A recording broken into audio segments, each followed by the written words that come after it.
কাশ্মীরের পেহেলগাঁয়ে জঙ্গি হামলা নিয়ে এবার সোশ্যাল মিডিয়ায় সোচ্চার বিরোধী দলনেতা শুভেন্দু অধিকারী এক্স হ্যান্ডেলে তিনি লিখেছেন, যখন উগ্রপন্থীরা কোনো বিভেদ করে না হিন্দুদের মধ্যে, তখন আমরা কেন জাতপাত, ভাষা, আঞ্চলিক জাত্যভিমান, প্রাদেশিক পরিচিতি, খাদ্যাভ্যাস, সংস্কার, সংস্কৃতি, উদারপন্থা, মধ্যপন্থা, দক্ষিণ পন্থা ইত্যাদি শ্রেণীতে বিভক্ত থাকব। সময় এসেছে বোঝার, নানা ভাষা, নানা মত, নানা পরিধান, বিবিধের মাঝে দেখো মিলন মহান। উনাকে টেলিফোনে মাথাভাঙা পুলিশ বলেছে ডিলিট করতে হবে, মোবাইল ফোন জমা দিতে হবে। উনি আমার সঙ্গে টেলিফোনে গত 6-7 দিন ধরেই টাচে ছিলেন। আমি কোচবিহারের এসপিকে চ্যালেঞ্জ করছি, বিরোধী দলনেতা শুভেন্দু অধিকারীর কাছে মনীন্দ্র বর্মন আছেন, থাকবেন। আপনার ক্ষমতা থাকে উনার কেশাগ্র স্পর্শ করে দেখুন। এইসব পিঁয়াজি অনেক করেছেন। মাথাভাঙার আইসি কোচবিহারের এসপির বেতনটা কোনো পিসি ভাইপো দেয় না, ট্যাক্সের টাকায় পান। এবং আমরা লয়ারের পক্ষ থেকে, যেহেতু উনাকে লিখিত নোটিশ দেয়নি, এফআইআর করেছে কিনা আমরা জানতে পারিনি আজ পর্যন্ত, আমরা লয়ারের পক্ষ থেকে আজকেই মেল করব মাথাভাঙা থানায় এবং এসপি কোচবিহারকে, যদি কোনো অভিযোগ থাকে বা এফআইআর করে থাকেন কপি ফরওয়ার্ড করতে। তারপরে আমরা জলপাইগুড়ি সার্কিট বেঞ্চে পুলিশের বিরুদ্ধে আনএথিক্যাল, ইললিগাল, পলিটিক্যালি মোটিভেটেড অ্যাকশনের এগেনস্টে আমরা মনীন্দ্র বর্মনকে লিগ্যাল সাপোর্ট দিয়ে পাঠাবো। তাই আমি এই পয়েন্টটা আপনাদের মাধ্যমে, গোটা রাজ্যে মনীন্দ্র বর্মনকে নিয়ে আমি নিজেই শতাধিক ফোন এবং হোয়াটসঅ্যাপ মেসেজ পেয়েছি, অন্যরাও পেয়ে থাকতে পারেন। প্রচুর মানুষ চিন্তিত ছিলেন যে মনীন্দ্র বর্মনের উপর পুলিশি জুলুম ইউটিউবারদের মতো বা অনেক প্রতিবাদী শিল্পীদের মতো, অনেক কার্টুনিস্টদের মতো হবে কিনা। আমি সমগ্র রাজ্যের প্রতিবাদী জনগণ এবং মনীন্দ্র বর্মনকে নিয়ে যারা উদ্বেগে ছিলেন তাদেরকে জানাতে চাই যে তিনি রাজ্যের বিরোধী দলনেতার কাছে আছেন, থাকবেন, তাকে প্রয়োজনীয় সমস্ত রকম সাপোর্ট দেব। আমি আপনাদের মাধ্যমে পদ্মশ্রী প্রাপ্ত আরেক ভাওয়াইয়া শিল্পী শ্রীমতী গীতা বর্মন, তাকেও ধন্যবাদ জ্ঞাপন করব। তিনিও গত 2 দিন আগে একইভাবে আরেকটি সঙ্গীত তিনি বাজারে বের করেছেন মুর্শিদাবাদে হিন্দুদের দুরাবস্থা নিয়ে। ওনাকে কিছু জিজ্ঞেস করবেন? আপনি থাকুন, বলুন, আপনাদের প্রশ্ন আছে কিছু? গতকাল আমরা দেখলাম যে জগন্নাথ দেবের একটা মূর্তি ভেসে আসে, এটা কি তৃণমূল কংগ্রেসের সম্পূর্ণ গিমিক? আজকে কল্পনা জানা দীঘা তিনি পর্দা ফাঁস করেছেন এবং আইপ্যাক প্রথম পোস্ট করে। এটাই চিটিংবাজ আইপ্যাক আর প্রতীক জৈন আরেকটা চিটিংবাজ, তাদের কারবার। এবং এদের হিন্দুদের দেবদেবীকে নিয়ে মস্করা করা, এটা অন্য লোককে পারত না করতে, অন্য ধর্ম সম্প্রদায়ের সাহস নেই করার, তারা বুঝিয়ে দিত। আমরা এখানে হিন্দুরা এগুলো মেনে নিই বলে প্রভু শ্রী জগন্নাথ দেবকে নিয়ে এই ধরনের মস্করা, সস্তা প্রচার তারা করলেন। আমি কল্পনা দিদিকে প্রণাম জানাই, তিনি আজকে সাংবাদিক সম্মেলন করে এই তৃণমূলের আইপ্যাক, হ্যাম, বাংলার গর্ব মমতা, তৃণমূলের চোর, চিটিংবাজ, চামচা, বেলচা, বালিচোর, চাকরি চোর, কয়লা চোর, গরু চোর, এই চিটিংবাজগুলো যে গতকাল সন্ধ্যা থেকে আজকে সকাল অবধি তাদের ফেসবুকে, তাদের হোয়াটসঅ্যাপ গ্রুপে দিচ্ছিলেন, একটা ভালো চপ্পলের জুতো ওদের গালে লাগিয়ে দিয়েছেন কল্পনা জানা। আপনার কর্মসূচি 30 তারিখে যেটা আছে সেটা নিয়েও কিছু আইনি জটিলতা আছে এখনো পর্যন্ত। আইনি জটিলতা মানে, আমি গত পরশুদিন ভবানীপুরের কর্মসূচিতে 83তম করেছি।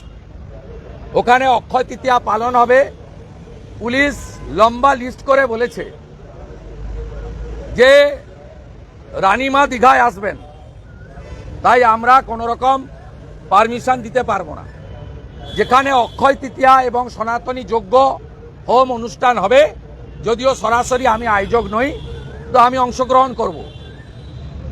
সেখান থেকে 32 কিলোমিটার দূরে দীঘা।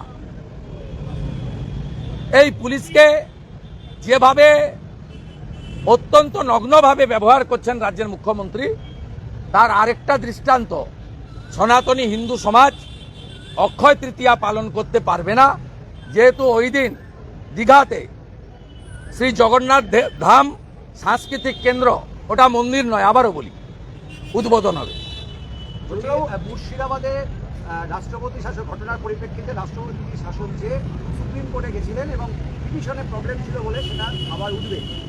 আমি সুপ্রিম কোর্ট নিয়ে বলবো না। সুপ্রিম কোর্টে অ্যাপ্লিকেশান ডিফেক্টিভ থাকলে অ্যাকসেপ্ট হয় না। আমি নিজে জানি না, আমি যেটুকু মিডিয়াতে দেখেছি যে অ্যাপ্লিকেশান ডিফেক্টিভ ছিল, তাই এন্টারটেন করেনি। ত্রুটি মুক্ত অ্যাপ্লিকেশান করার পরামর্শ দিয়েছেন, যদি অ্যাপ্লিকেন্ট মনে করেন তিনি জনস্বার্থের মামলা করবেন। আমরা যে মামলা আমি এখানে করেছি, এই মামলার পরিণতি দেখার পরে আমি বা বাংলার মানুষ যদি, বাংলার হিন্দুরা যদি স্যাটিসফাইড না হয়, তা আমরাও সুপ্রিম কোর্টে যাওয়ার রাস্তা আমাদের খোলা আছে।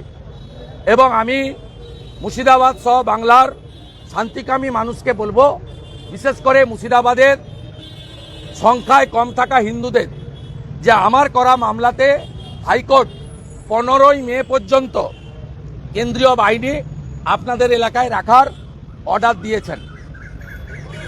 এটা একটা আপনাদের কাছে শান্তির এবং স্বস্তির। 15ই মে পর্যন্ত বিএস এবং সিআরপিএফ আপনাদের এলাকায় থাকবে। রাজ্যের কোথাও যদি এই ধরনের পরিস্থিতি হয়, তাহলে সরাসরি কেন্দ্রীয় সরকার সেখানে প্যারামিলিটারি ফোর্স ডিপ্লয়েড করতে পারবে। আসানসোলে দেখা যাচ্ছে যে আসানসোলের একটি ওয়ার্ডে কীর্তনের অনুষ্ঠানে অগ্নিমিত্রা পাল গিয়েছিলেন, সেই ওয়ার্ডে জল বন্ধ করে দেওয়া হয়েছে। তৃণমূল কাউন্সিলর সেই কাজ করেছেন বলে অভিযোগ। যারা ধুলিয়ানে পানীয় জলে বিষ মেশায়, তারা তো জল বন্ধ করতে পারে, তারা জল বন্ধ করতে পারে। এদের এই দম্ভ অহংকার, এটা সম্ভব হয়েছে বাংলায় প্রতিবাদীরা, বিশেষ করে সনাতনী সমাজ একজোট হতে পারছেন না বলে, আর নির্বাচন কমিশন গণতান্ত্রিকভাবে ভোট করাতে পারছেন না বলে।